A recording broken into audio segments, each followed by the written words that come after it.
Yeah, so you can see it came out March 23rd, 2006.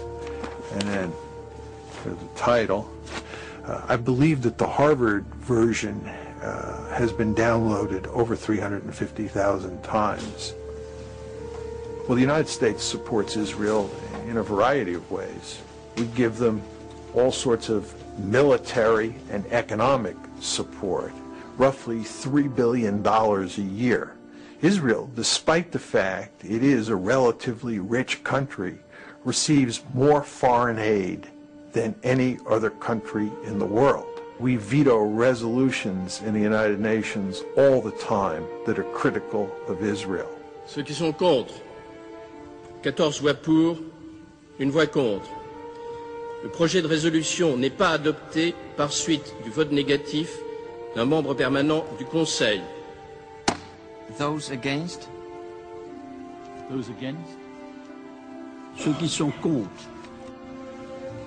And the United States is actually talking about using military force against Iran. Now the question is, why is the United States so deeply concerned about Iran acquiring nuclear weapons? The reason it is that big a deal at this point in time is because of pressure from the lobby.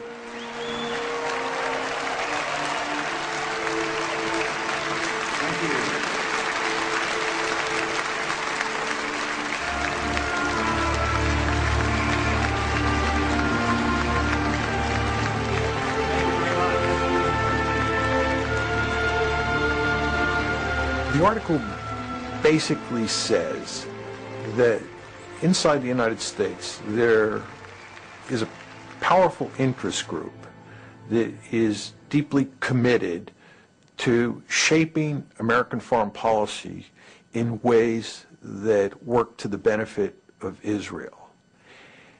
And second, the article argues that the policies that the United States ends up pursuing in the Middle East, because of the lobby's force in the decision-making process, are not in the American national interest. Troops out now! Stop the war! Troops out now! Stop the war! Troops out now! A free, prosperous, and secure Israel is in this nation's national interests.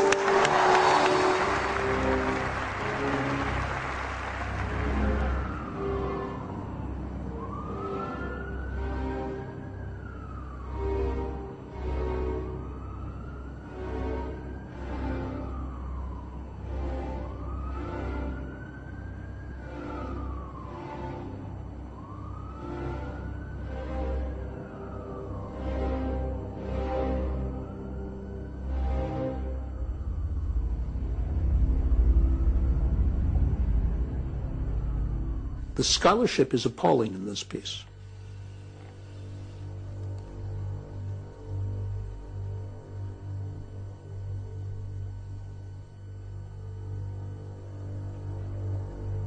The notion that that some people sitting in Jerusalem are pulling the strings on institutions that are somehow divorced from a sense of what is in the American interest and working instead for Israel, there's just no evidence to support that.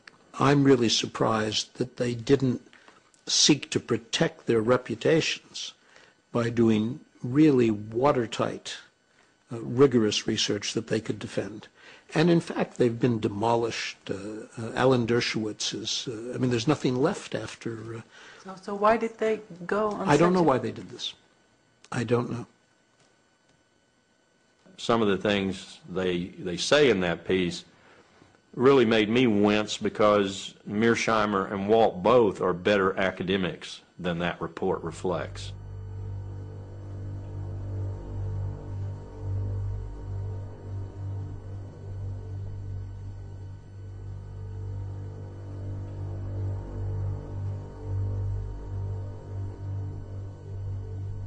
But it does shed some light on a number of aspects, the most important of which is that we don't debate this issue in America. You know, you can't talk about this in America. That's the most important thing they did. The second thing they did was call into question post-Cold War, the strategic value of Israel to America. 10 years ago, you couldn't even talk about the Israel lobby. Today, we can, we do. It's explosive, it's controversial, but we do.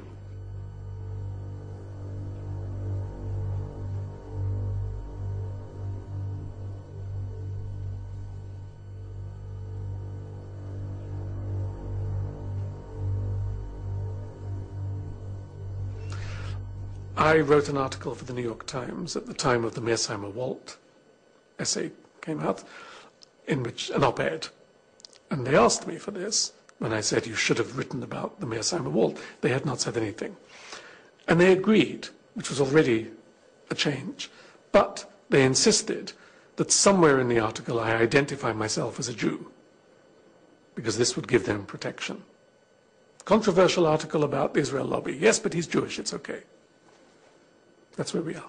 It's not fun to be called an anti-Semite. It's not fun to be told that your scholarship is shoddy.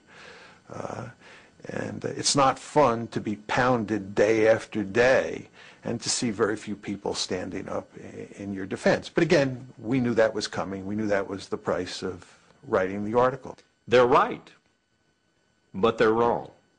Now, they're right from a strictly geopolitical, geostrategic point of view. That is to say, what I spent my life studying.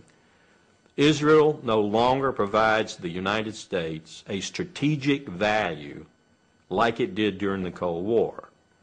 Not only that, Israel is a strategic burden on the United States. That's a big difference from Cold War days. At the same time, the fuller, more comprehensive strategist in me says that doesn't matter, because the connections between America and Israel are so great and so strong that geostrategy, political strategy, whatever you want, grand strategy, is of no consequence here. You actually take that psychological component up to the level of grand strategy, and you say, America can't get out of this even if it wanted to. So, Mr. Walt, Mr. Mearsheimer, you may be technically right, but you are pragmatically wrong, because America simply cannot say, Israel, you're on your own. It just wouldn't work. And one of the reasons it wouldn't work is because we have a very powerful Jewish lobby in America. Is a crime from Iraq to Palestine. Occupation is a crime from Iraq.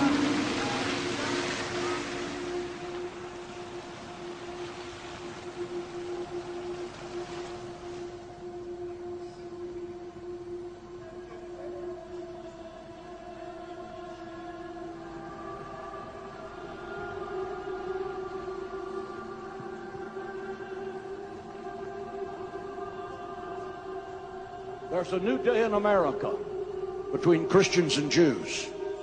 We don't agree on everything, but we agree on this, that we are going to be together, inseparable, in the defense of Israel and the Jewish people.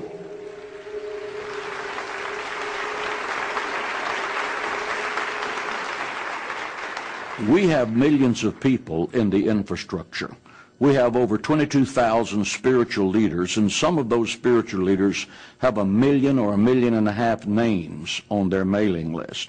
We have the major radio, television ministries in America supporting what we're doing, because every evangelical believes the Bible, and the Bible has a clear mandate to be supportive of the state of Israel.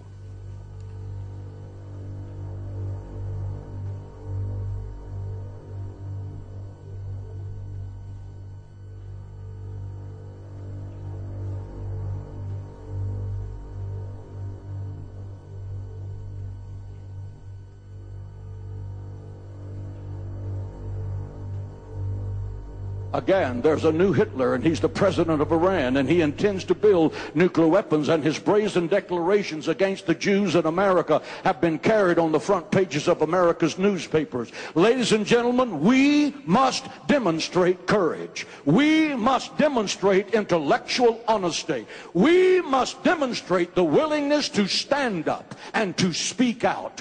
We must act now to stop Iran before the maniacal dream of exterminating decimating the Jewish people becomes a nuclear holocaust. And I am hopeful that the American government will have the courage to help Israel in its day of adversity against tyrants. I don't think there's ever a time that you can say you have enough support. I think that our objective is to always let our elected officials know that, A, we do support Israel, and that if anyone comes against Israel in a malicious way, we would do everything in our power to see that that was their last term in office.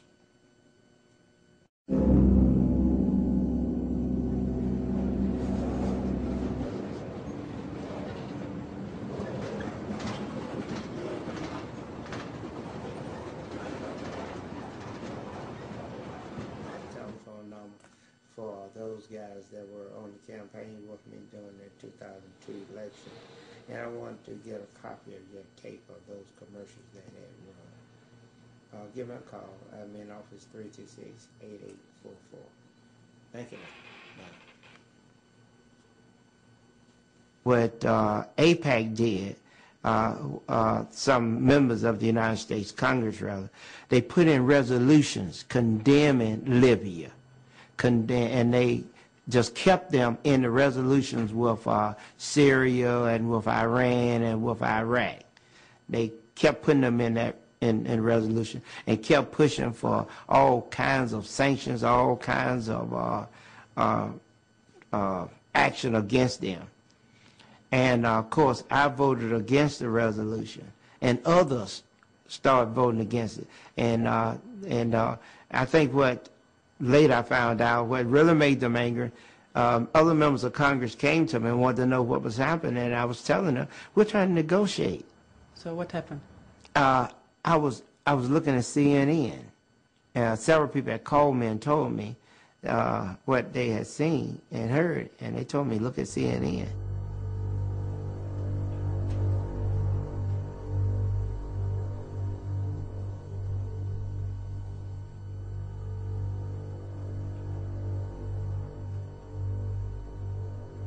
And they flooded the radio and TV with commercials. Those commercials, and you have to understand the mode that the country was in. We had just gone through 9/11, and most Americans didn't know Hussein from Gaddafi or Gaddafi from bin Laden.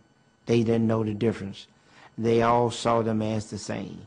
And the commercial, many commercials, put me with them, saying I supported them. Support and finance international terror network. It had image of the airplanes flying into the World Trade Center. Controversial position. I tell you, I was dropping rapidly in the polls. We had continued polling.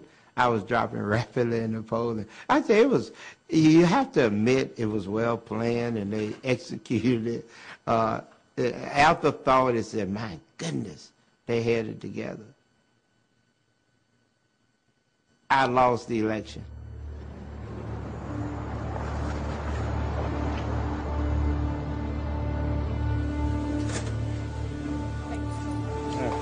But you have to understand, you're talking about a forbidden subject. No one wants to talk about Jews. It's a no-no. It's like you're talking about something that's wrong. You're not even supposed to give your opinion. So you think it's very difficult for me to even ask questions about the Israel lobby in Washington? Absolutely. Very difficult to get answers. Very difficult to get interviews. I hope you're successful. I wish you well. It's going to be rough.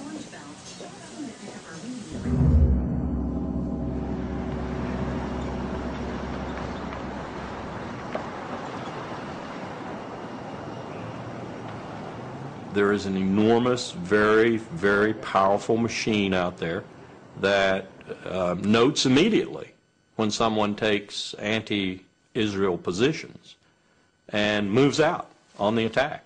I'll give you a very concrete example.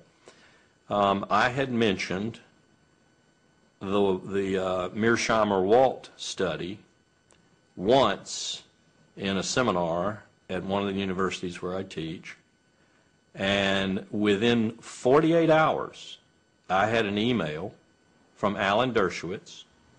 Who is he? Alan Dershowitz is a Harvard professor who protects the Jewish lobby in America like an attack dog. I had an email from him, and the email essentially said he didn't think I was doing justice to the American-Israeli relationship, to Israel's existence in the world, etc., by citing the Walt Mearsheimer report because it was so heavily flawed, mistaken, and so forth. And he even attached his own attack on the Walt Mearsheimer report and advised me to use it as counterbalance in my seminar. Well, I wasn't even using the report in my seminar. I simply had mentioned it as evidence of some people's ire, if you will, with the lack of discussion, the lack of debate on these issues in America. And within 48 hours, I had one of the attack dogs for the Jewish lobby coming after me.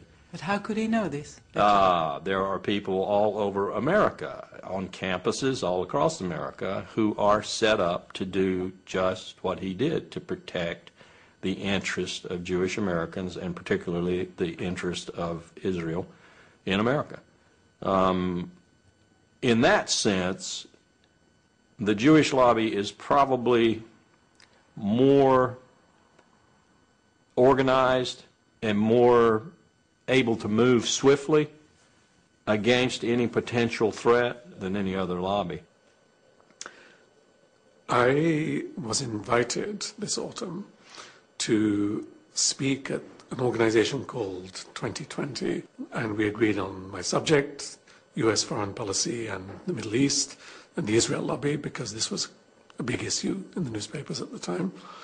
And I heard nothing until about a week before my talk. I was informed by her secretary, the president of this organization's secretary, that we would be meeting at the Polish consulate, which is the usual place apparently where they met.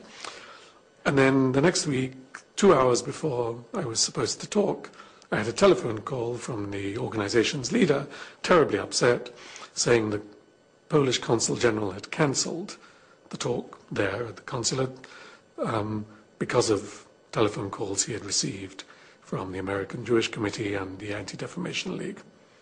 Well, the consul's position I can understand is very difficult. Poland in this country, if you say to someone, Poland, the thought they have is anti-Semitism immediately. So Poland has a problem of overcoming this image here. The new Polish government, which is not a very attractive one, has nonetheless been working very hard to try to build good relations with Washington, to be friendly with Israel, to show that it's a good guy, and so on these subjects.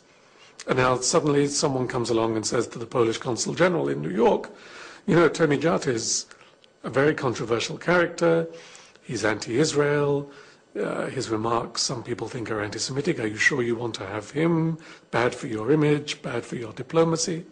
But why would the Poles stand up heroically for my right to speak? They have bigger concerns, so I don't blame them.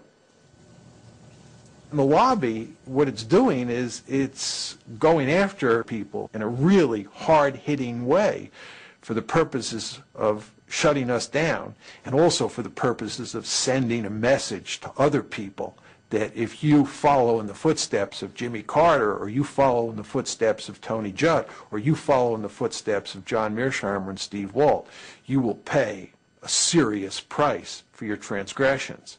Right? So that's a deterrence model. They're trying to deter other people from doing what we did.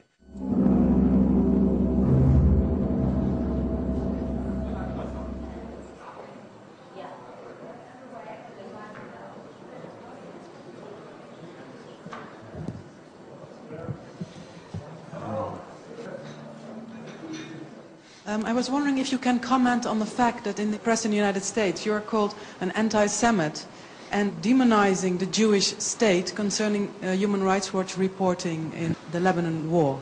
Human Rights Watch's fairly extensive reporting during the war, reporting that I should say focused both on Hezbollah's indiscriminate attacks into Israel and on Israel's indiscriminate bombardment in Lebanon, was met by some reflexive defenders of Israel, not with rational discourse, not with a discussion of the facts, but with name-calling, including accusations of anti-Semitism, of blood libel, of this or that.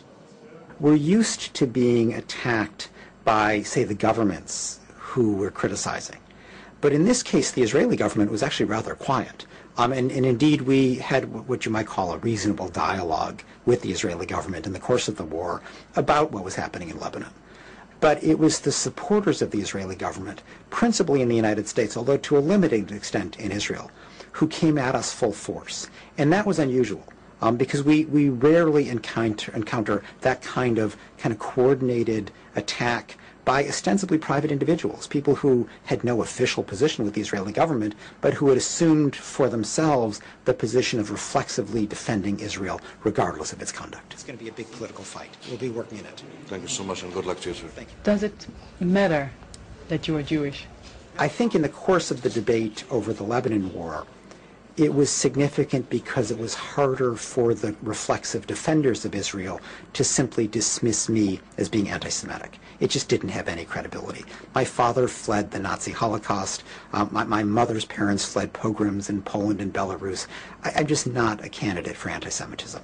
And while there is the old kind of tired line of self-hating Jew, it doesn't describe me either, and nobody even really bothers with that kind of criticism anymore. Why?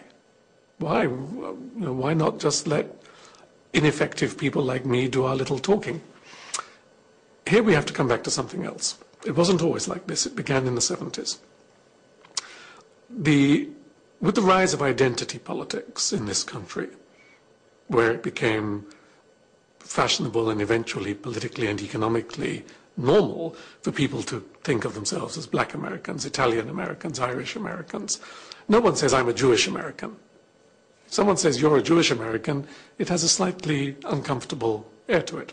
But they have to have an identity, the sense of the need to have the same kind of cultural identity as Italian Americans or Black Americans or Hispanic Americans have, has created in the American Jewish community two external identification tags.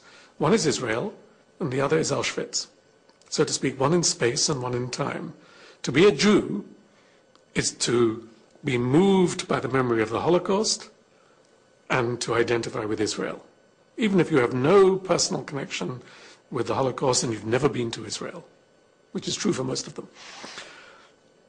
The result is that they are extraordinarily sensitive, politically and personally. It's not an invented political thing. People feel this, to any suggestion that there is criticism of Israel or forgetting of the Holocaust, because it touches the core identity of American Jews.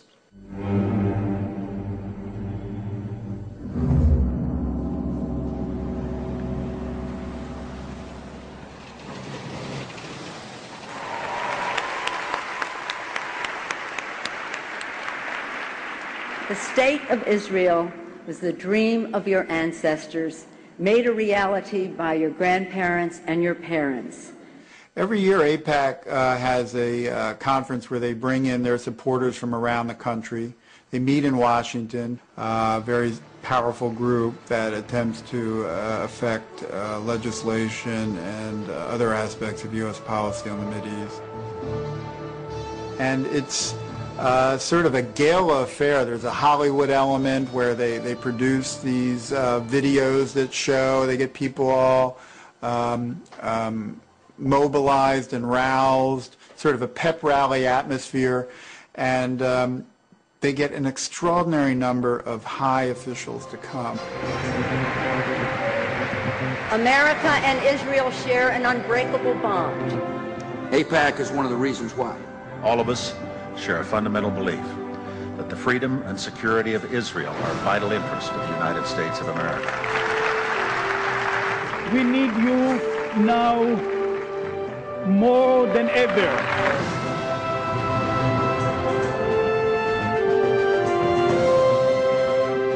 It's become like it's a ritual where the officials have to go to sort of show that they are on AIPAC's side. You know, half the Congress shows up, top administration officials, and they have a keynote speaker every year who is invariably at the very top. From Florida, Bill Nelson. From Nebraska, Ben Nelson. From Illinois, Barack Obama. From Arkansas, Martin Pryor. Can we have a picture first, please? I think I might have blinked on that one. From South Carolina, Joe Wilson. From California, Lynn Woolsey. From Oregon, David Wu.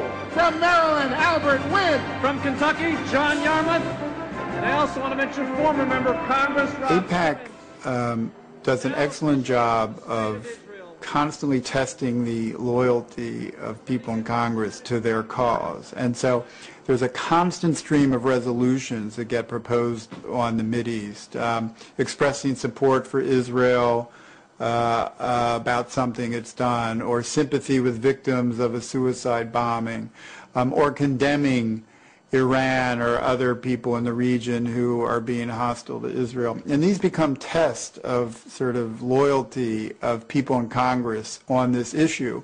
And those who vote in the way that AIPAC wants will in many ways be rewarded ultimately with campaign contributions from people sympathetic to AIPAC. AIPAC itself does not give money, but they sort of, this whole series of votes and their very careful cataloging of how people vote very much affects where people make decisions about who to give the money to.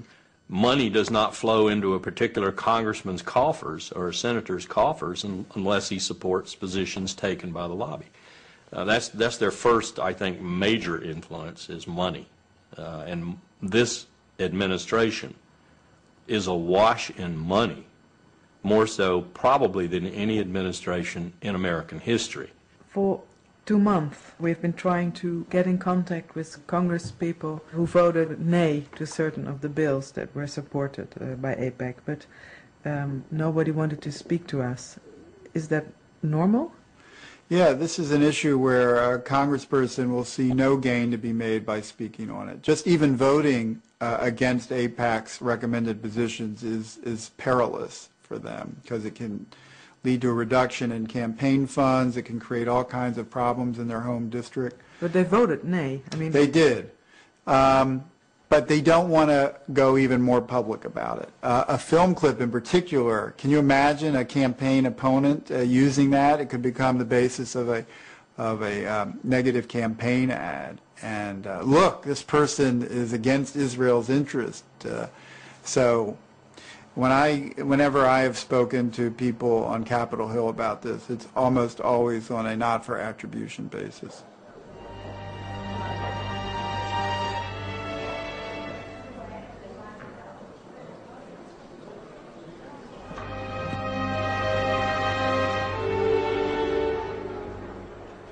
I was told off the record once by a very prominent Democratic senator.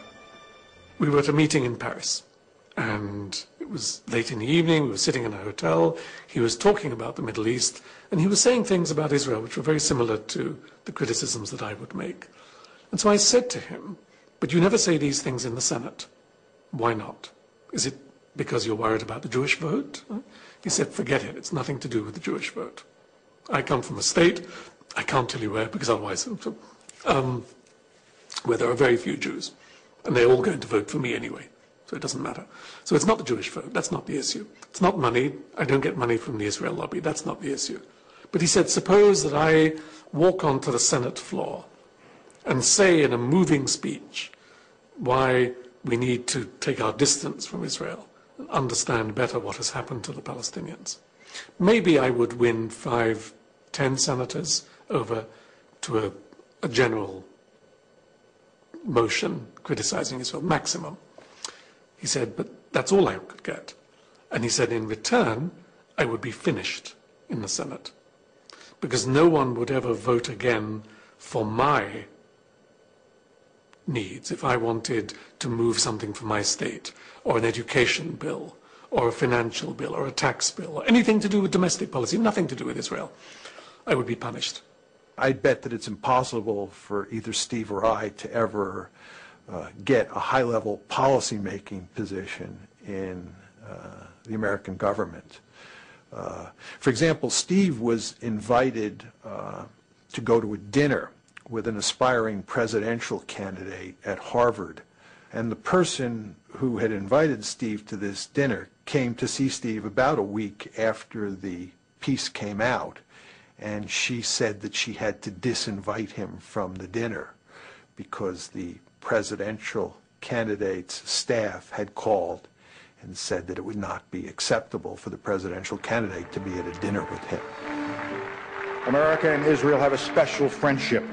You have devoted yourselves to strengthening the bonds between the United States and Israel. The United States will stand with Israel now and forever. If a politician would rise with this point of view, that the United States should stop supporting Israel, what would be the effect, do you think? He'd lose the next election. Almost certainly. Now, there may be a district here or there out of the... We have 435 members of the House and 100 senators, 535. We have 52 governors.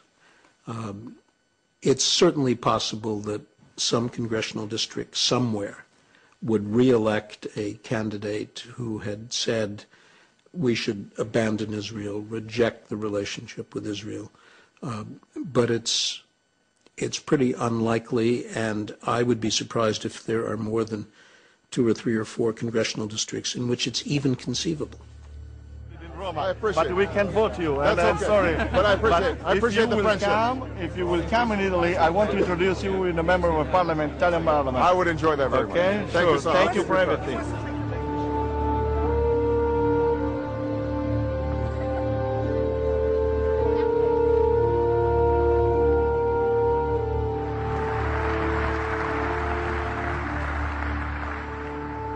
Friends owe it to friends to be as candid as possible. So let me say that a precipitous American withdrawal from Iraq would be a disaster for the United States and the entire Middle East. A sudden withdrawal of our coalition would dissipate much of the effort that's gone into fighting the global war on terror and result in chaos and mounting danger.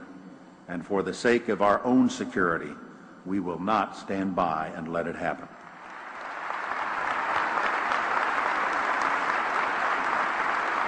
I would argue that had you not had all of these neoconservatives prominently placed inside the Bush administration, that Colin Powell would have never ended up giving that disgraceful presentation in early February 2003 that played such a critical role in turning American public opinion.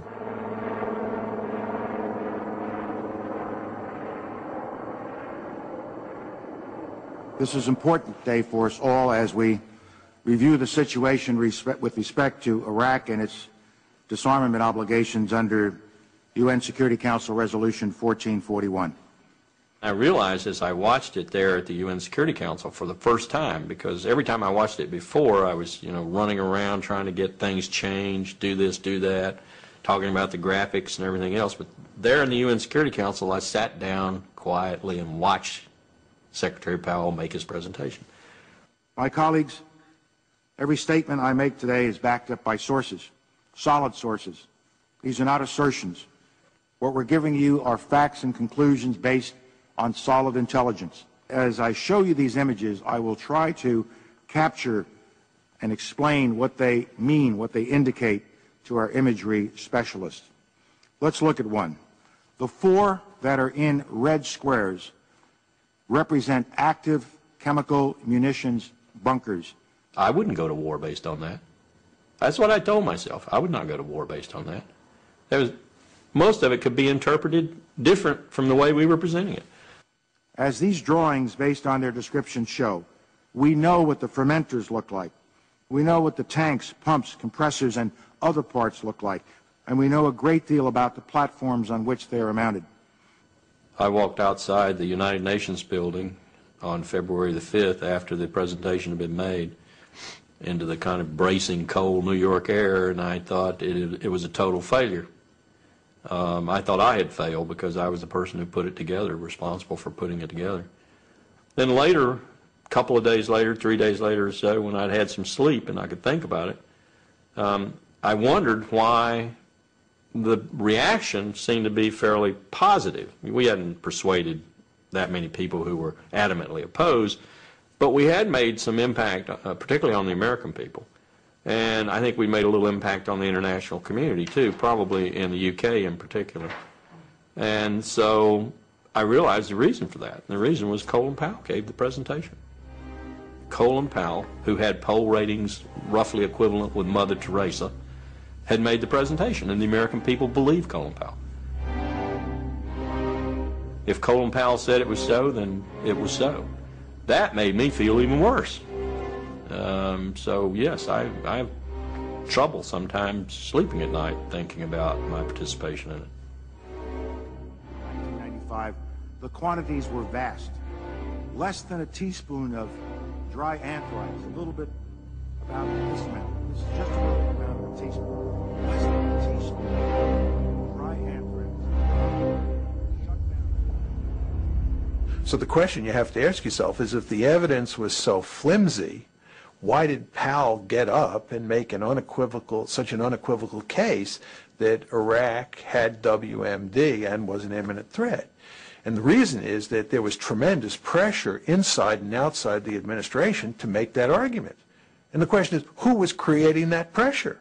And the answer is, it was the neoconservatives, almost single-handedly. Dick Cheney and his minions have brought, and Richard Pearl is one of his minions, and Doug Feith is one of his minions, have brought the art of lying to a new scale, a new level. Was oil the #1 influence on President Bush and Vice President Cheney?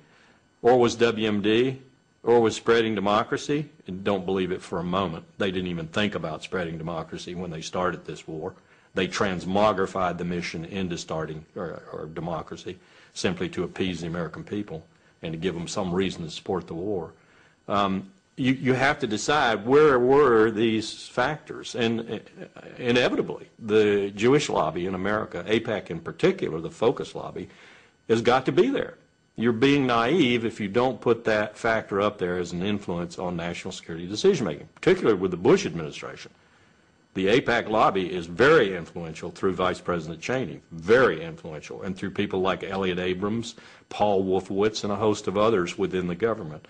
And of course, you don't want to lose sight of the fact that the Israeli government was also feeding the United States government intelligence, which said that Iraq had a serious WMD capability and was an imminent threat. There's an Israeli general named Shlomo Bram who has written a piece on this, which says in effect that Israel was a full partner in this scheme to convince the public in the United States and around the globe that Iraq was an imminent threat. Iraq was not an imminent threat.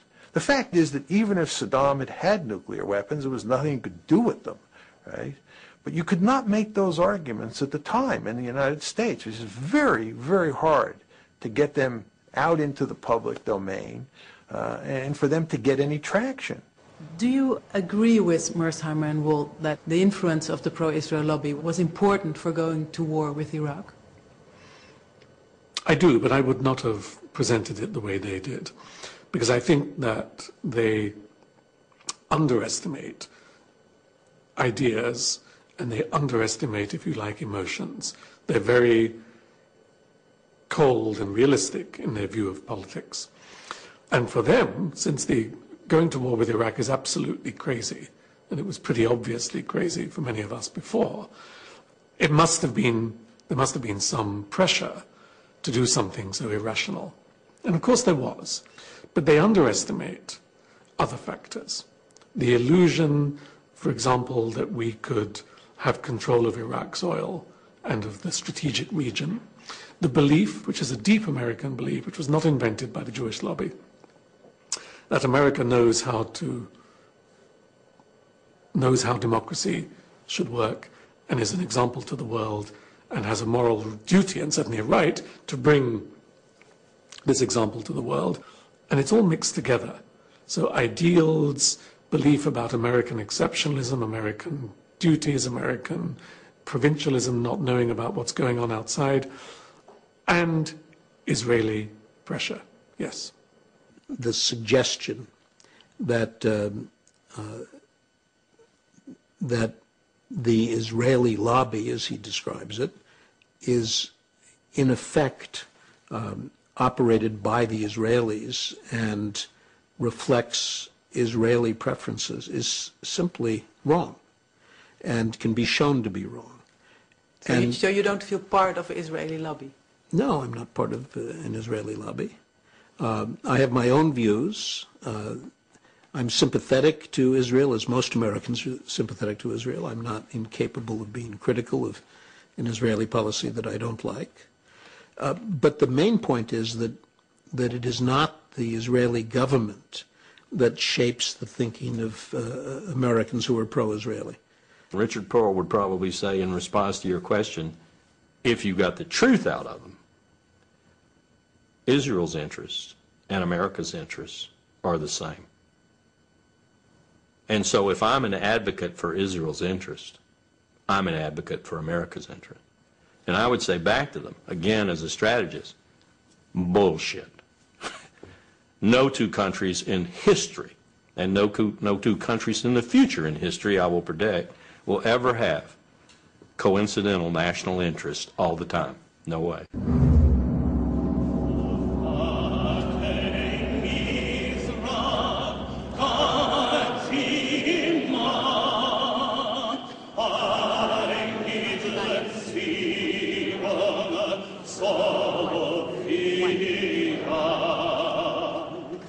I don't want to kind of develop this great sense of victimhood, but I do feel, and it's, you know, I come here and I feel that we in Israel have paid the price.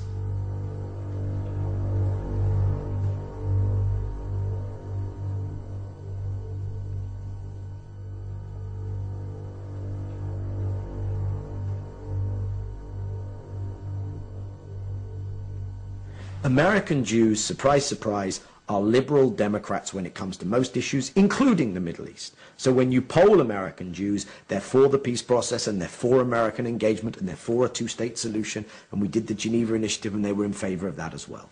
But the institutional, organized leadership of the community has kind of taken things in a very different direction.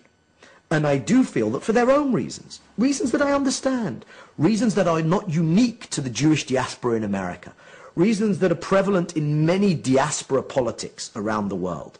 It's to do with my identity in a diaspora, it's to do partially with guilt, it's to do with my own political role in my new host community, etc., etc. They've driven so-called pro-Israel politics in Washington in a direction which is directly antithetical to what is good for Israel. In that respect, yes, I do feel we paid a price. Of course, that has been increased manyfold under the current administration.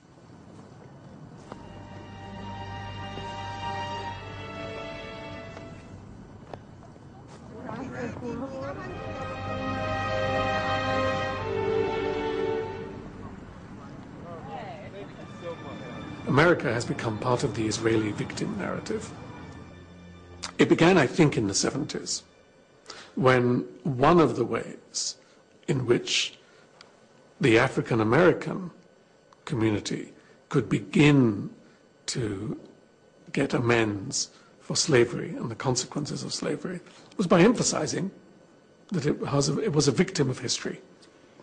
That even if you didn't do it, history did it. Your grandparents did it. It's not a personal responsibility, but there's a cultural debt.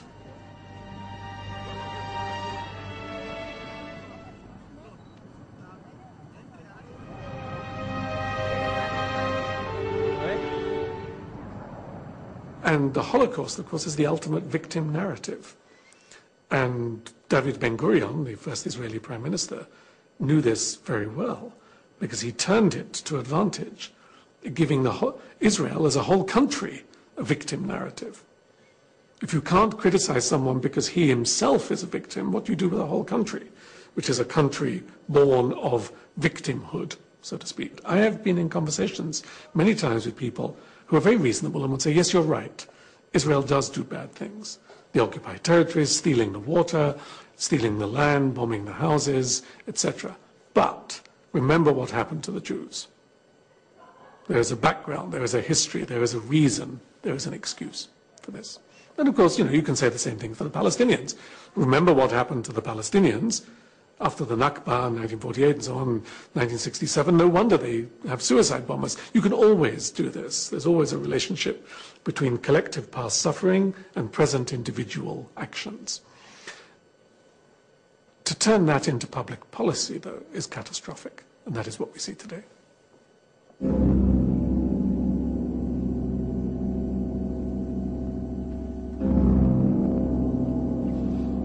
The what if.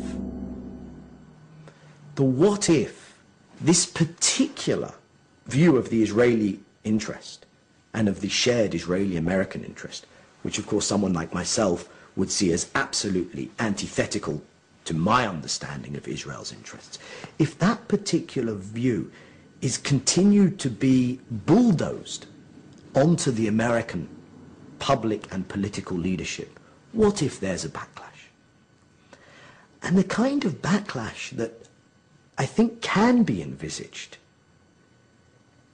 is the kind of backlash whereby eventually enough of the American public, and eventually by extension their elected public officials, turn round and say, we need to disengage from our overstretch in the Middle East. Could be that as a consequence of what happens in Iraq and what happens in Iran, that people become very angry with our relationship with Israel, and there's just an upsurge of public opinion. It could be that you have 2 or 3 senators who come out and make a very forceful case for changing our policy. It just isn't going to happen. It is not going to happen. And you could eliminate by some waving a magic wand, you could eliminate the Israeli lobby that Walt and Mearsheimer talk about, and everything I've said would continue to be true. I will make a prediction. If this president orders us to go to war in Iran in the next 2 years, and he orders any considerable ground component to participate in that, Marines or Army, then I think you're going to see another major exodus from the armed forces, general officers, because I think they understand just how colossally wrong such a decision would be and how much that would be the precursor for, call it what you will, World War III, World War IV.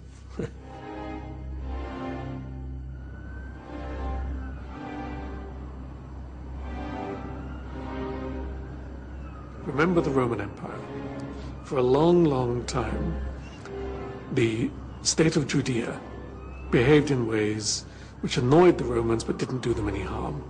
At the point at which they were becoming a nuisance, the Romans turned against them, destroyed their temple, wiped them out, and told them, an empire has bigger concerns than you. This is what Israel faces in the next 25 years. The risk that the American empire will say, wait a minute, you don't matter to us so much. Either because we need oil more than we need you, or because oil is no longer important. Doesn't matter, both has the same effect. You are more trouble than you are worth, and the issue of the Holocaust and anti-Semitism is declining with the demographic move to the next generation. This is a catastrophe for Israel, because Israel has no other friends in the world.